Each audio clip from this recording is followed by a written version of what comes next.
हमें भगवान पर हमेशा ही विश्वास रखना चाहिए। इसी के संदर्भ में आज मैं आपको ये कथा सुनाने जा रही हूँ। हरे कृष्णा, राधे राधे। आज फिर आ गई हूँ आपके सामने कान्हा जी का नया चमत्कार लेकर। मैं कान्हा जी के चरणों में यही प्रार्थना करती हूँ कि आप सबका जीवन हमेशा ही सुखमय रहे। चलो कहानी शुरू करती हूँ। ऋषिकेश में गंगा जी के किनारे एक संत रहा करते थे। वे जन्म से ही अंधे थे। उनका नित्य का एक नियम था कि वे शाम के समय ऊपर गगनचुंबी पहाड़ों में भ्रमण करने के लिए निकल जाते थे और हरि नाम संकीर्तन किया करते थे। एक दिन उसके एक शिष्य ने पूछा, बाबा आप हर रोज इतने ऊंचे ऊंचे पहाड़ों पर भ्रमण करने हेतु जाते हो, वहाँ बहुत गहरी गहरी खाइयाँ भी हैं और आपको तो दिखाई भी नहीं देता, क्या आपको डर नहीं लगता? अगर आपका पाँव लड़खड़ा गया तो क्या होगा?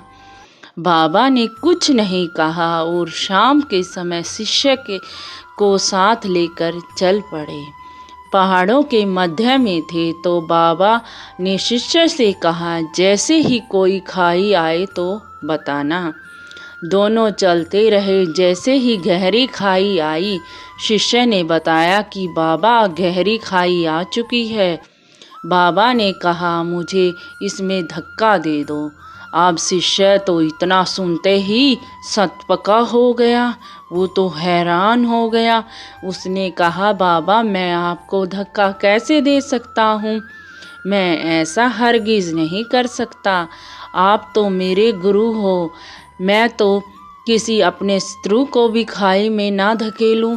बाबा ने फिर कहा, मैं कहता हूँ मुझे इस खाई में धक्का दे दो। यह मेरी आज्ञा है और मेरी आज्ञा की अवहेलना करोगे तो नरक के गामी होगे।